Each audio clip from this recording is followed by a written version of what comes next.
Pode se assentar em nome de Jesus. Mais uma vez está pregando a palavra de Deus.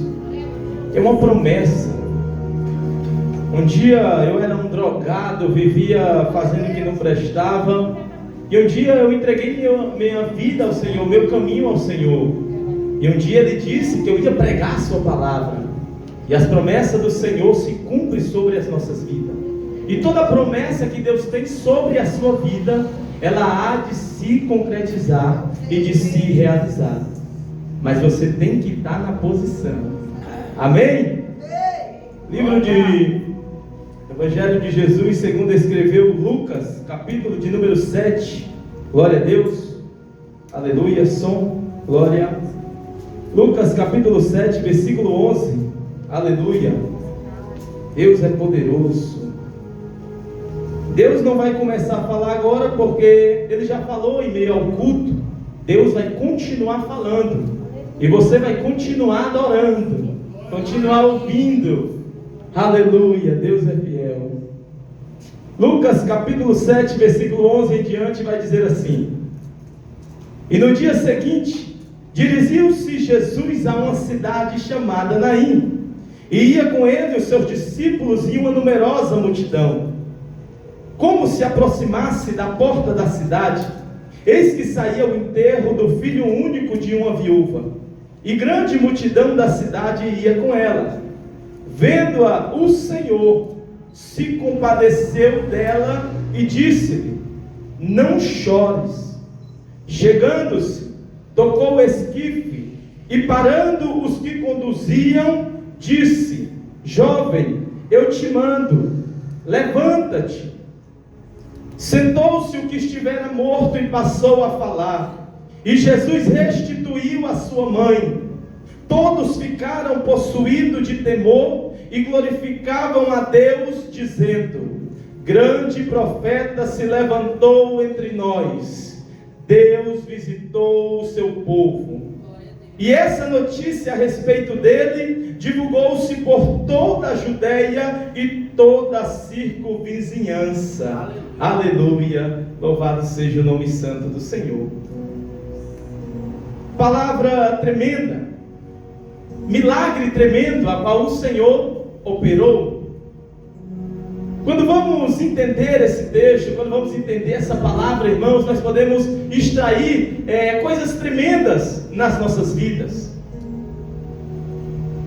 Para que nós possamos entender, Jesus ele está na cidade de Cafarnaum.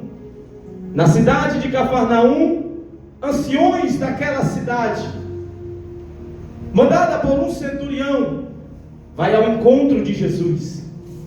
E na cidade de Cafarnaum, anciões daquela cidade vão ao encontro de Jesus e vão rogar pelo servo de um homem. Esse homem que era o centurião, conhecido. A Bíblia vai dizer que quando os anciãos chegam até Jesus, vão dizer: Senhor, nós te pedimos que cure o servo desse homem, porque ele mesmo ajudou a construir na sinagoga. Esse homem é um homem bom. Então, Senhor, nós te pedimos, cura o servo dele. Jesus está indo até a casa do centurião. De repente a Bíblia vai dizer que o centurião manda amigos irem até Jesus. E antes mesmo de Jesus chegar na sua casa, a notícia chega, vindo dos seus amigos. E a mensagem para Jesus era: Senhor, eu não fui até o Senhor porque não sou digno de que o Senhor entre debaixo da minha casa, porque também sou homem de autoridade como o Senhor. Eu digo a esse vai, ele vai, esse vem, ele vem, mas eu não sou digno que o Senhor entre debaixo da minha casa. Mas se o Senhor disser só uma palavra, eu sei que ele será curado. Jesus estava não sei a quantos metros, a quanto tempo, quilômetro de distância. Jesus se admira com aquilo. E Jesus vai olhar e vai dizer que assim seja feito. E quando eles voltam para casa, o servo do centurião está curado. É tão interessante, meus amados e meus queridos irmãos, que Jesus ele não precisa estar perto para fazer milagres. Pela sua palavra, ele pode, enquanto você está aqui, ele está curando lá na sua casa. Enquanto você está aqui, Ele está operando lá. Só precisa ter a fé desse centurião. E a Bíblia Sagrada vai dizer, meus amados e meus queridos irmãos, que aquele homem foi curado. E no dia seguinte, no dia depois, a Bíblia nos revela a história que acabamos de ler. Jesus se dirige a uma cidade chamada Naim para atender uma pobre viúva que já tinha perdido seu marido. E o que é muito interessante nessa palavra e que Jesus nos ensina, que Ele, aleluia, não tem estoque de milagres. Ele curou o servo do centurião e no outro dia já estava pronto para fazer outro milagre. Mas se fosse preciso fazer naquele mesmo instante outro milagre, Ele também faria.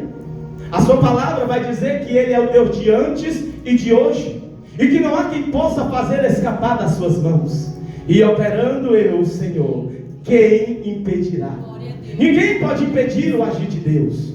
Então, meus amados e meus queridos irmãos, Jesus acaba de curar o servo do centurião, um homem que era conhecido, um homem que tinha fama, um homem que tinha poder, e agora está se dirigindo a uma cidade pobre, atender uma pobre viúva. Daí eu aprendo que Jesus não veio só para quem tem e para quem não tem.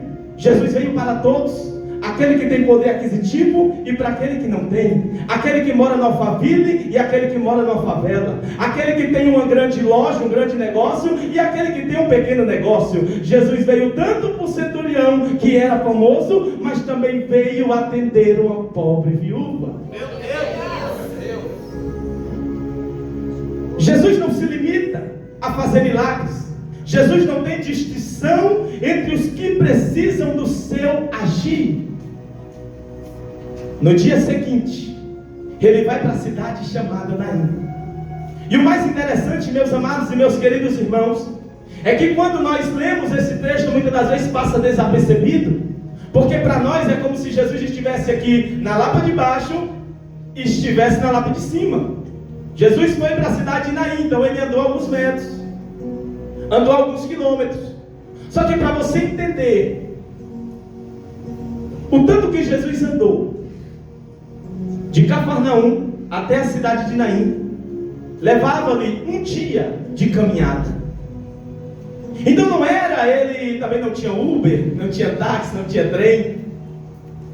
Levava cerca de um dia de caminhada, de Cafarnaum até a cidade de Naim. Só que o que é interessante é que Jesus pega e vai de encontro àquela cidade, com os discípulos e uma grande multidão.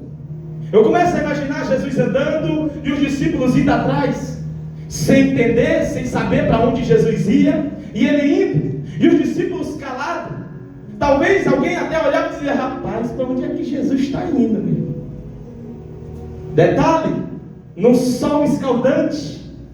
Detalhe, em meio aos ventos fortes que jogavam areia no seu rosto, por todo aonde ele passava. Para Jesus sair de Cafarnaum até chegar à cidade de Naim, não foi tão fácil quando nós lemos e achamos. Teve que passar por alguns obstáculos. O que eu aprendo nessa palavra e que eu aprendo com Jesus, é que Jesus nunca, louvado seja o nome do Senhor, mediu esforços para nos atender. Jesus nunca mediu esforços para operar milagre.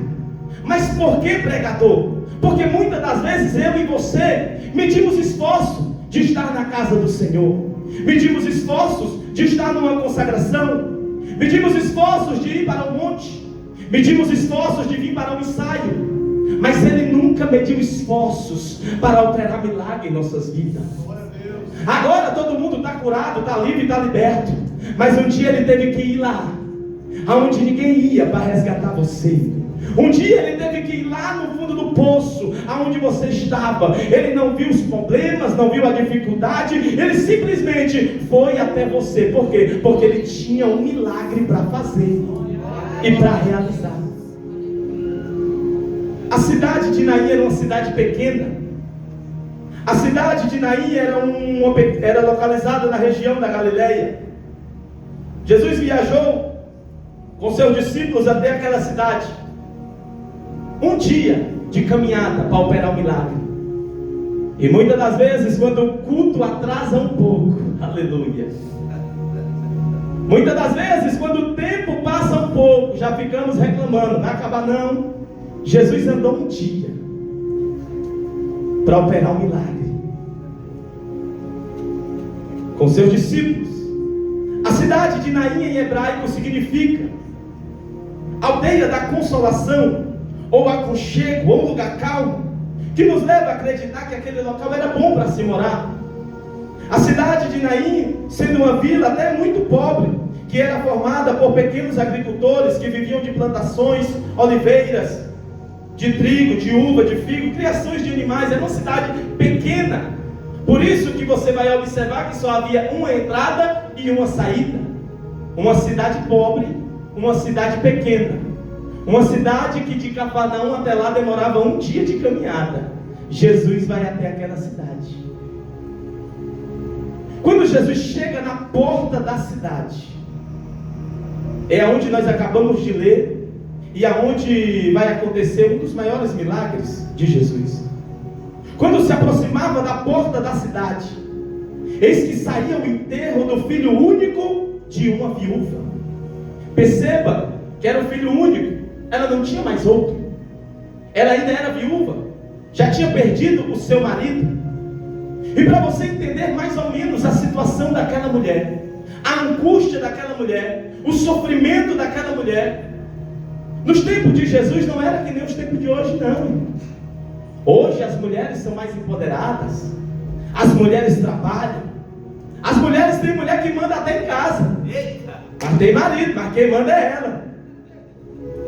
Hoje é diferente, a mulher pode trabalhar, pode ter suas coisas, pode ter seu negócio, mas naquele tempo não.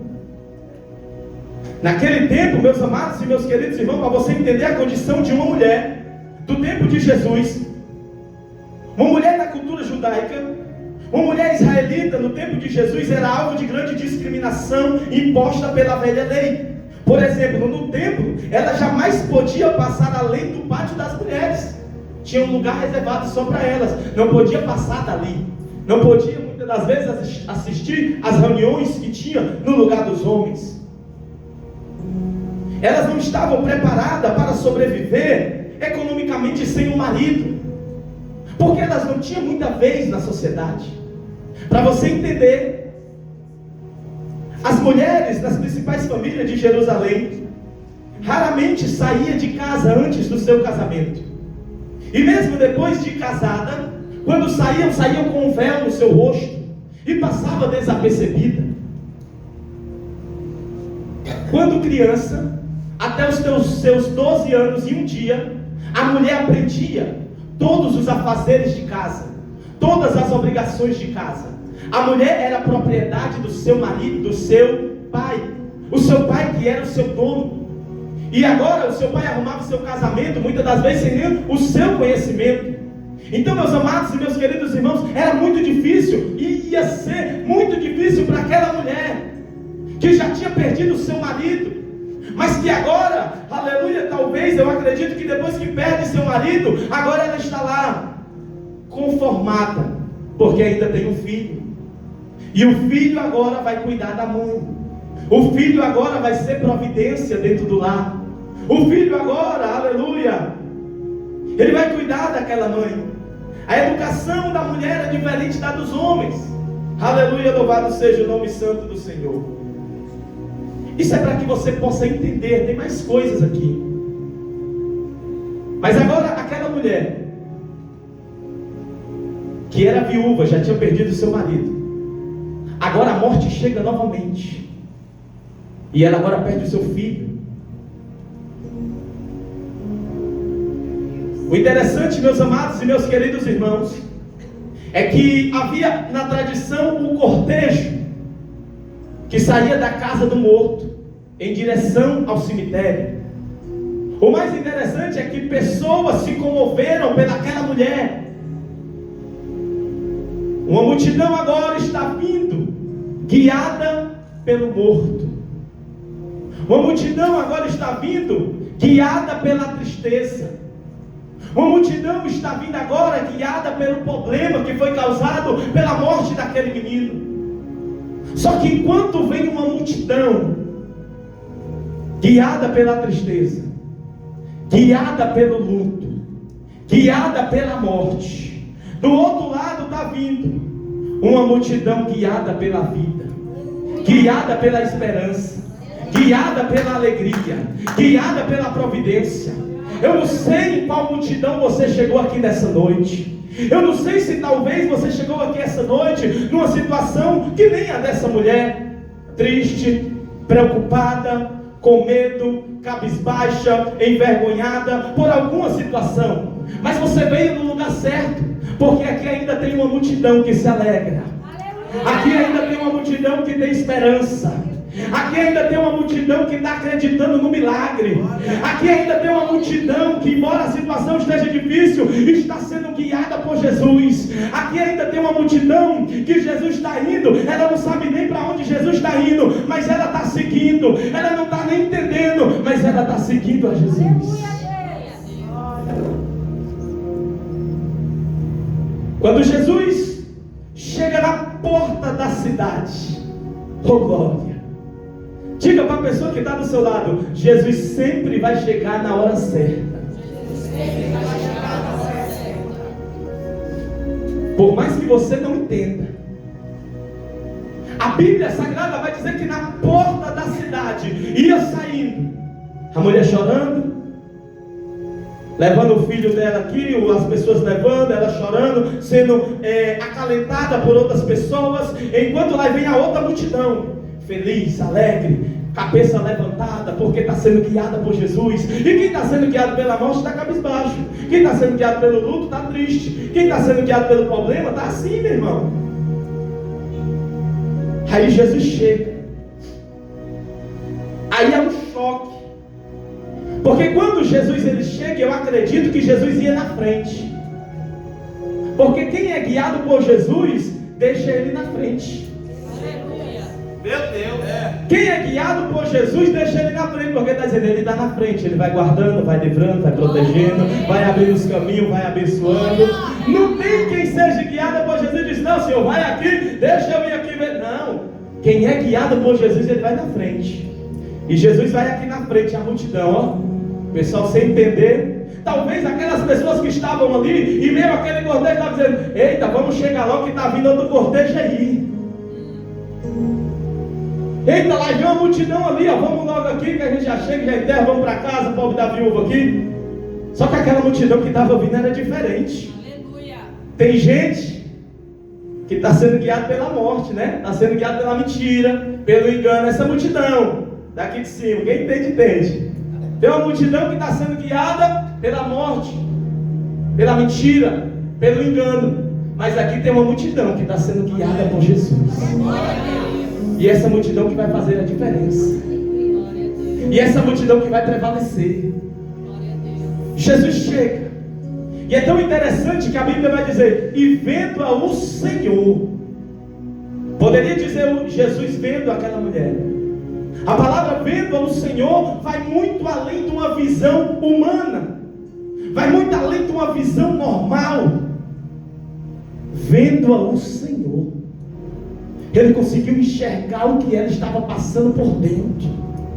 A multidão que estava lhe acalentando estava vendo ela chorar por fora fisicamente, mas vendo ao Senhor, sabia como estava o coração dela, sabia como estava aquele momento na vida dela. Assim como o Senhor sabe o que está passando na tua vida. E vendo ao Senhor, parando os que levavam o caixão, disse, mulher, não chores. É muito interessante, porque Jesus poderia ter chegado lá e dizer, menino, levanta, pegue o seu filho e não chore. Não. Jesus, antes de falar com o morto, ele fala com quem está vivo.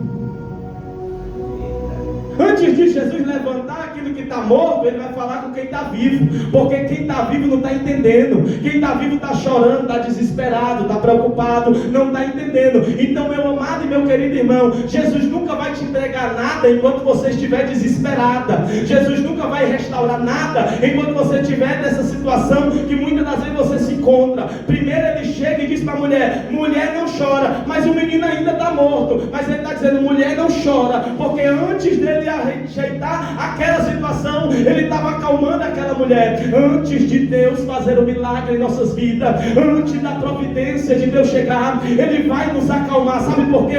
Porque tem vezes que Deus faz e passa desapercebido, porque tem vezes que Jesus opera e passa desapercebido. Só que essa noite Ele está olhando para alguém aqui e está dizendo: ei, não chora, não se preocupa, acredita, tenha fé, para de chorar. Por quê? Porque Jesus chegou. Aleluia. A Bíblia Sagrada vai dizer que os discípulos, foi falado aqui, estavam no alto mar e o mar estava balançando. Da mesma forma que Jesus não mediu esforços para chegar até a cidade de Naim, Jesus não mediu esforço para chegar até os discípulos naquele barco. Se não dava para ir por outro barco, Ele foi andando por cima das águas. E quando os discípulos viram Jesus, a Bíblia vai dizer, e todos ficaram com medo e gritaram: é um fantasma. Mas a tempestade estava lá.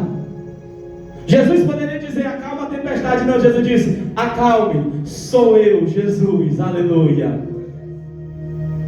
A Bíblia vai dizer que enquanto Jairo vai de encontro a Jesus, Jesus está indo para sua casa para curar sua filha. No meio do caminho chega um homem e diz assim: Jairo, não incomoda mais o mestre, a menina já morreu, não tem mais jeito. Jesus poderia ter olhado para Jairo e ter dito: Jairo, ela vai viver. Jairo, eu estou indo para tua casa. Não, Jesus olha para Jairo e diz: não temas, mas continua crendo, continua acreditando. Jesus nessa noite está acalmando o teu coração. Jesus nessa noite está dizendo para pessoas aqui: se acalme, não chora, mas acredita e confia na providência do Senhor.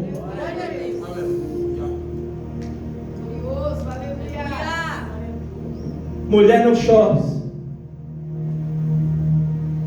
Agora Ele vai liberar uma palavra para o menino. Menino, a ti te digo, levanta. O interessante é que todo mundo estava olhando e estava vendo o menino morto. Só que Jesus não se dirige ao menino como morto. Jesus poderia dizer: ei, morto, se levanta. Não. Jesus disse: menino, levanta.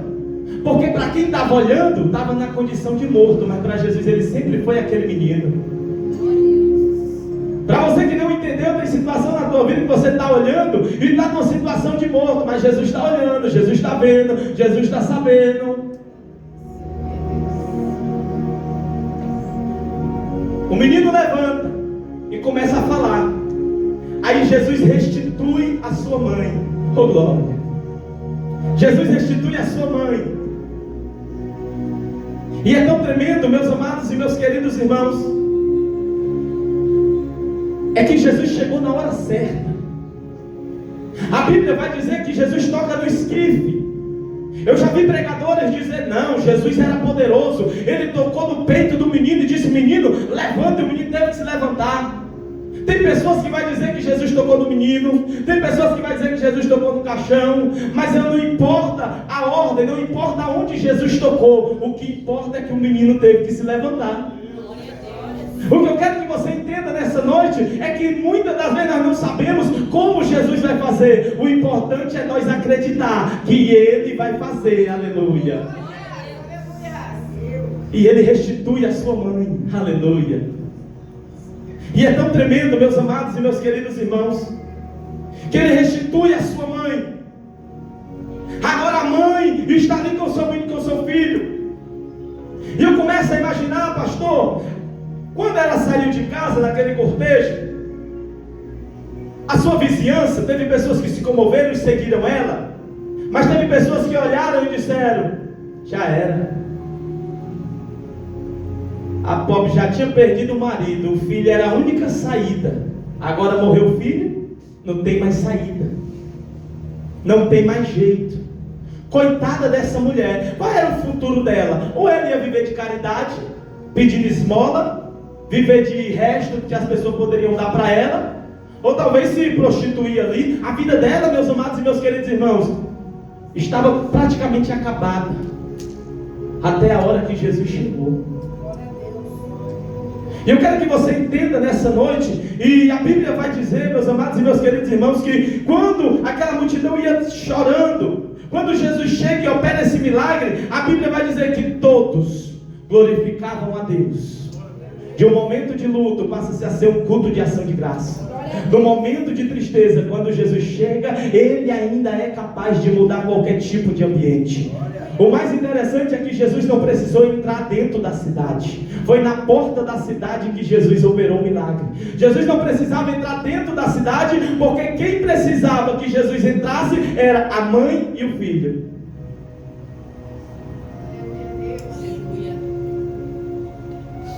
Jesus não quer entrar na tua casa, não. Ah, Jesus não quer entrar na minha casa, irmão. Jesus quer entrar na tua vida. Porque quando Ele entra na tua vida, aí a tua casa é mudada. Jesus não está preocupado com prédio, com igreja, não. Ele está preocupado com a sua vida. Jesus não quer entrar na igreja, Ele quer entrar em você. Que você é a igreja do Senhor. Então deixa Ele entrar na tua vida essa noite. Deixa Ele mudar a tua história. Assim como Ele entra na vida desse menino, dessa mulher, Ele muda a história. E eu começo a imaginar agora a mulher que sai de casa triste, chorando, sem saber o que fazer, voltando para casa, segurando o seu filho, e aonde ela passava, as pessoas viam ela com seu filho, e talvez alguém olhava e disse: eita, mas não morreu? Rapaz, até morreu, mas chegou Jesus. E quando Jesus chega, o que está morto passa a ter vida. Eu vou melhorar isso para você. Quem te viu passar andando a pé, vai ter que ver você passar andando de carro. Quem te viu passando desempregado, preocupado com as contas, vai ter que ver você passando empregado. Aleluia. Na melhor empresa. Quem te viu passar devendo, vai ter que ver você passar pagando. Aleluia. Quem te viu hoje somente um irmão da igreja, vai ter que ver você voltar para casa, sendo o obreiro da casa do Senhor. Eu não sei da forma que você saiu da tua casa. Talvez alguém olhou e disse: ela está triste por causa de alguma situação. Mas essa noite, se você acreditar nessa palavra e que Jesus pode mudar essa sua situação, você vai voltar alegre, vai voltar feliz, vai voltar com esperança, porque o Senhor, Ele está aqui. Aleluia. O mais interessante é que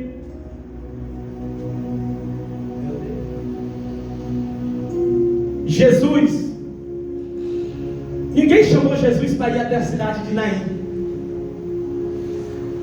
Você vai olhar e não vai ver alguém dizer assim: Jesus, lá em Naim acabou de morrer um menino, filho de uma viúva. Não, ninguém chamou Jesus, mas Jesus escolheu ir até aquela cidade. Uma cidade pequena, uma cidade pobre, mas foi numa cidade pequena que Deus escolheu para fazer um grande milagre. Jesus não precisa de muito para fazer grandes coisas. Jesus não precisa do melhor para fazer grandes coisas. Eu vou melhorar isso aqui para você entender. Jesus sempre escolhe as coisas pequenas. A Bíblia vai dizer que Deus levanta Davi, era o menor da casa de Jessé. A Bíblia vai dizer que Deus tem um encontro com o anjo, desce para falar com Gideão. Ele está malhando trigo no lagar. Deus fala com ele, ele diz: mas logo eu que sou o menor da casa de Manassés. A Bíblia Sagrada vai dizer que quando a viúva, ela vai até o profeta e ela vai dizer assim: olha, meu marido deixou uma dívida, estão querendo levar os meus filhos. E o profeta diz: o que é que tu tem em casa, mulher? Eu não tenho nada, mas ainda tenho um pouco de azeite. Pois é esse pouco que Deus precisa. Entra para dentro da tua casa, que Deus vai multiplicar esse pouco de azeite. A Bíblia Sagrada vai dizer que Jesus está pregando no monte, acaba ali, aleluia, a sua mensagem, a sua pregação. Os discípulos chegam e vai dizer: Senhor, despece esse povo, porque não tem comida para ninguém. O que é que vocês têm aí? Tem 5 pão e 2 peixes. Tá bom, é isso que eu preciso. Rendeu graça ao Senhor e alimentou uma grande multidão. Se você não está entendendo, a Bíblia vai dizer que estava Paulo e Silas, era quando só 2 começam a louvar e adorar ao Senhor. De repente ele manda um terremoto naquele local e abala os alicerces daquela cadeia. Deus não precisa de muito, Deus não precisa do melhor, Deus precisa do que você tem. Talvez você está olhando essa noite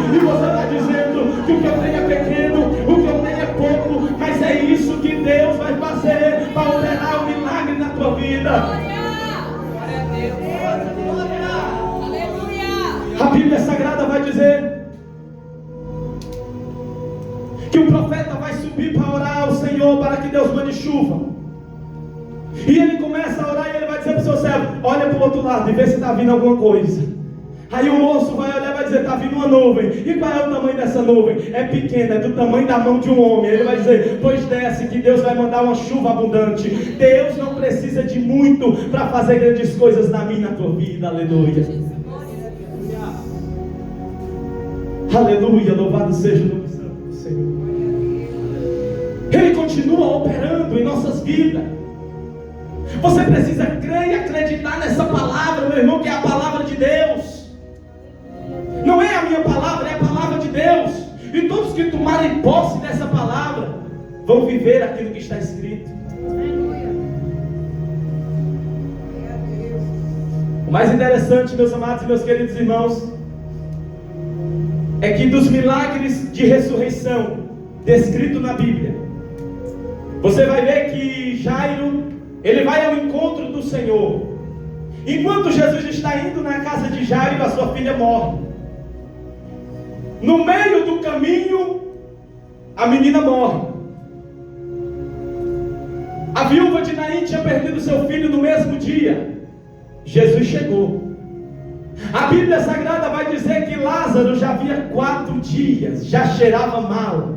Mas quando Jesus chegou, disse: Lázaro, sai para fora. O que eu quero dizer para você nessa noite, que eu não sei o que está morto na tua vida. Eu não sei o que morreu na tua vida, no teu caminho, na tua trajetória. Eu não sei o que você tem olhado e entendido. Não tem mais jeito, não tem mais solução, não tem mais vida. Se você entendeu o que eu falei, não importa se morreu no meio do caminho, não importa se faz um dia que morreu, não importa se faz 4 dias que está morto, Ele ainda é poderoso para restaurar e ressuscitar. Para você entender, eu vou melhorar isso aqui. Mas já faz muito tempo, então eu vou entrar lá em Ezequiel 37, que ele vai dentro de um vale, e o vale já está com os ossos secos, sequíssimos. Há quanto tempo? Eu não sei, eu só sei que não tinha mais vida, não tinha mais carne, mas ainda tinha um osso, aleluia, e os ossos estavam secos. Aí Deus disse: esses ossos viverão, filho do homem. Aí ele vai dizer: Senhor Jeová, tu sabe. Aí Deus vai dizer: então, filho do homem, profetiza sobre esse vale, profetiza sobre esses ossos, aleluia. Não importa o tempo que está morto, Jesus ainda é poderoso para restaurar e levantar. Eu não sei o que foi que morreu na tua vida. Talvez foi aquele desejo que você tinha de louvar na casa do Senhor. Talvez foi aquela viagem que você programou e você deixou morrer. Talvez foi um marido que você parou de procurar. Eu não sei o que está morto na tua vida, eu não sei há quanto tempo, mas eu sei que Ele é poderoso para fazer na tua vida e na tua casa e na tua história. E o nome do Senhor foi glorificado, meus amados e meus queridos irmãos. E a notícia correu. O milagre virou notícia. Fique de pé em nome de Jesus. Glória a Deus.